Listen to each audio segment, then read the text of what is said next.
समस्त को नमस्कार, जय जगत। मिशन रक्तदान 2018-19 आरंभ होता।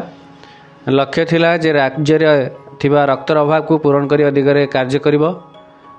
विशेषकर जन्मदिन, विवाह वार्षिक एवं श्राद्ध दिवस रे आमे आयोजन करी किछि मात्रा रे रक्त संग्रह करिवारे आमे आमर संकल्प थिला एवं धीरे धीरे आमे मध्य से दिगरे कार्यक्रम करूथिलु। एबे 2023-24 आमे जदि देखिबा, मिशन रक्तदान आम राज्य रे गोटे अग्रणी भूमिका निर्वाह करिछि रक्तदान क्षेत्र रे। विशेषकर आपण माने 2024 रे साधारण निर्वाचन ठू आरंभ करी प्रति कॉलेज बंद हैला एवं प्राय जो रक्तदान शिविर आयोजन करुवा अनुष्ठान माने से माने कले नहीं, जा फल रे बहुत रक्तर अभाव रहिला। से समय मिशन रक्तदान खरा दिने हो किंबा वर्षा दिने हो निरंतर भाव में सी 10 यूनिट हो, 20 यूनिट हो, 50 यूनिट हो, 100 यूनिट आम निरंतर कार्यक्रम जारी रखिलु। जहाँकि 2024 मसीह आम 84टी शिविर आयोजन करूँ, 4000 ऊर्ध्व रक्त संग्रह करूँ एवं थालासीमिया जो पीड़ित पिला आम निरंतर भाव में कार्य करूँ, जहाँकि आमर विगत दिन में 40 ରୁ 50 था, ताहा 70-80 आड़ को गति करी। आम चाहूँ जे प्रति वर्ष आम केमती आउ किछि संभावना आउ किछि कार्यक्रम हाथ को नबू।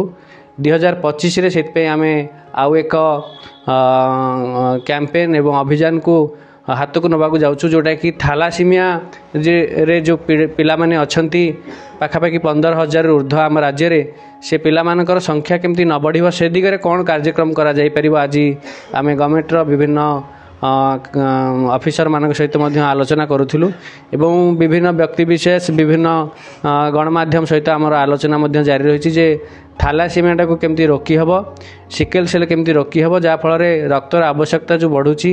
विशेषकर थालासीमिया पिला विशेष रक्त दिया, बहुत किछि रक्त दिया होची। 5 लाख रक्त आम राज्य में प्रति वर्ष दरकार होची।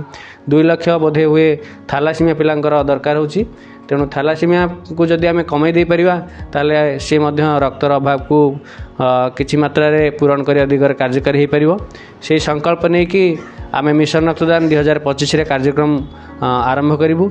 मो समस्त को हृदय कृतज्ञता दउछि आमर मिशन रक्तदान टीम रो समस्त सदस्य, आमर रक्तदाता, आमर शुभेच्छु एवं आमर मार्गदर्शक जो माने हमको भल पाउछंती, जो माने हमको सामाजिक गणमाध्यम रे देखुछंती, समस्त को पुणी थरे नूतन वर्षर अभिनंदन शुभेच्छा एवं प्रभु जगन्नाथ निकट रे आपणकर सुख समृद्धि कामना करछि।